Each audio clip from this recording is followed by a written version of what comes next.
Floyd, don't worry. Is fight is okay fight. Huwag ka matakot sa akin, Mayweather. Look at what Manny Pacquiao's mother goes through just in the course of... Floyd Mayweather versus Manny Pacquiao. Ang laban na sobrang tagal na pagkasunduan at naisakatuparan. Hinihintay ng karamihan para malaman kung sino ang tunay na hari sa pound for pound. Marami ang naging rason at dahilan kung bakit di agad nagkapirmahan. Isa na dyan, ang issue sa PEDS o performance enhancing drugs na pinagsasabi nitong si Mayweather kay Pacman. Gusto daw niyang may blood test bago ang laban, pero di pumayag si Pacman sa kadahilanang nanghihina siya pagkukunan ng dugo kung malapit na ang araw ng bakbakan. Isa na din ang hatian ng pera na kikitain ng dalawa mula sa laban nila, venue, promotion at iba pa. Kaya naman lumabas na natakot si Floyd Mayweather na kasahan ang ating kababayang si Pacman. Maraming buwan at taon din ang lumipas bago muling nag-cross ang kanilang landas at sa wakas napag-usapan ulit ang tagisan nila ng lakas. Pero bago natin ituloy ang kwentuhan, kung bago ka pa lang napadaan sa aking munting tahanan, pasuporta naman, click mo lang ang subscribe button at notification bell button, palike na rin ang video para lagi kang updated sa mga bago kong uploads.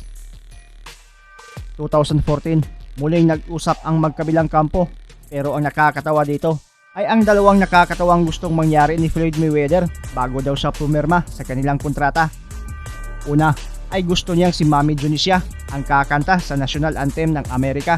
Marami ang nagsasabi na baka daw nakita ni Floyd Mayweather na nagtrending itong si Mami D nang kantahin niya ang sikat na Wrecking Ball ni Miley.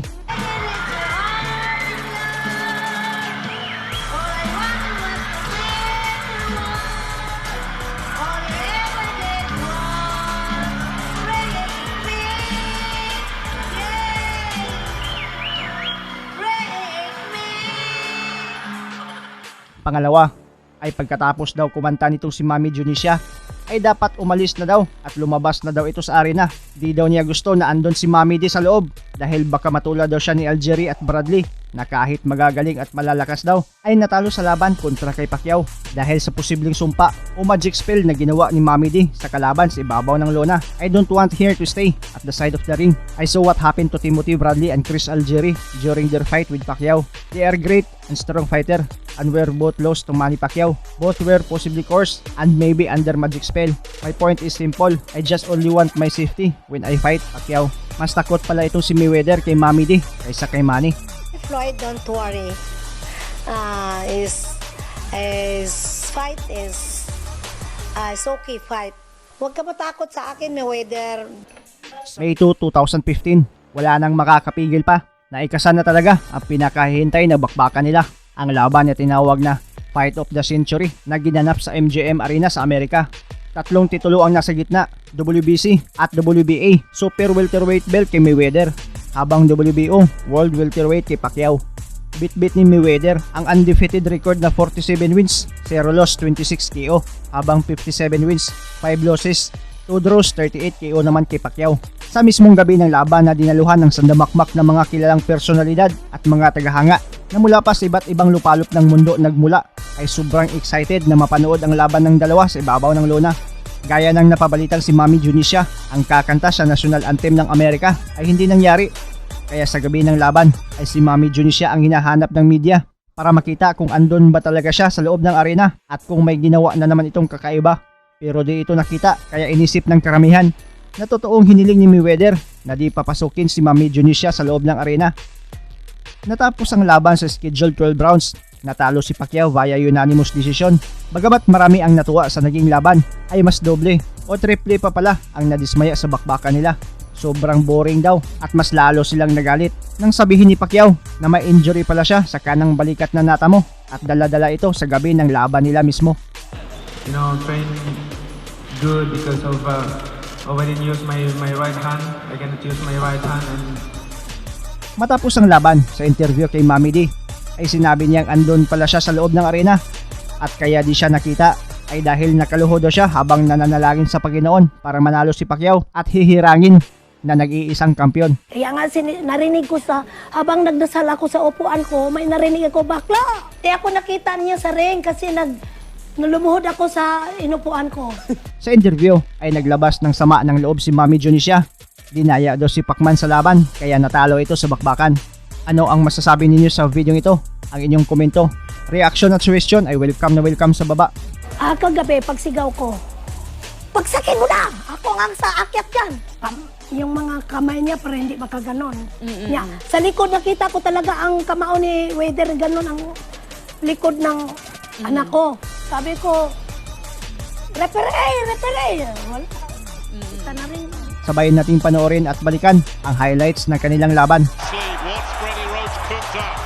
We are about to find looking to land the count.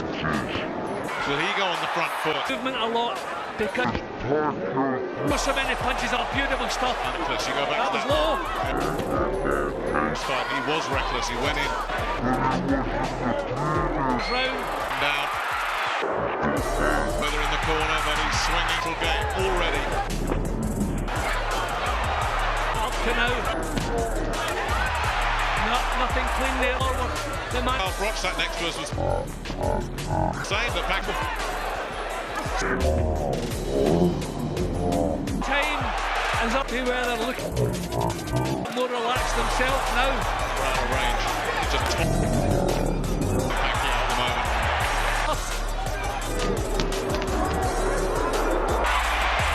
So difficult to catch cleanly. Felt that one.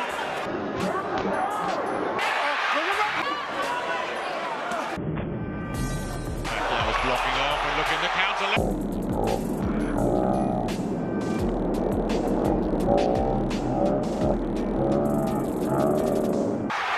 And that was terrific work from him there. There's the left hand. It's just erupts. In front of the ring. Pacquiao as he comes for. He's keeping. Pacquiao be terrific. Straight up. That's his ground there. So clever. Look to land the right hand counter there, mate. Yep. But a little bust. That was a better left hand over the top. And now Mayweather.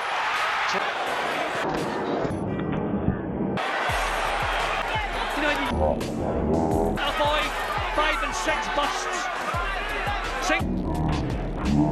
She's a waste of bubble with Floyd. I don't think he would listen to the corner. This is what he must do. He must back Pacquiao up. Caught Shot. again. But I think the feet get. Well, he wasn't hurt by it. More central if you placed him there. Absolutely dominating the ring here.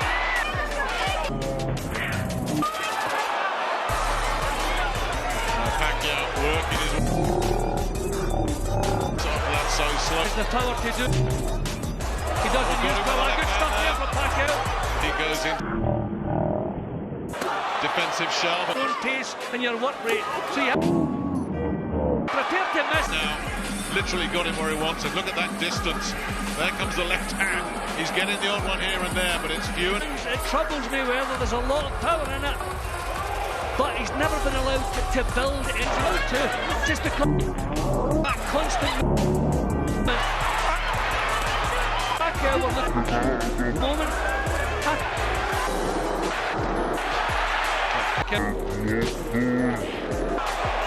Both landed there. Mayweather. He's been trying. Nudge his way forward, that is much. As far as Katie, the scoring judges pack. Probing in the sports history. Pacquiao again looks and tag. Corner. Never look. Inside the ring. Pacquiao cannot pin. And on till the end, but that is it. The richest fight in the sports history. Nanalo ka sa daya mo. Ganun. Okay.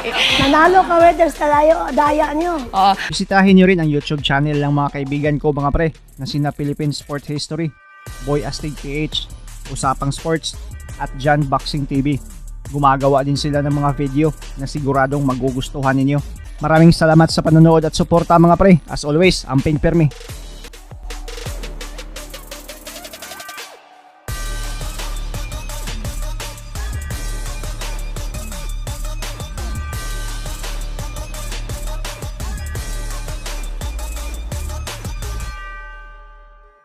Ang mga anything sa material, ang importante spiritual. Yun!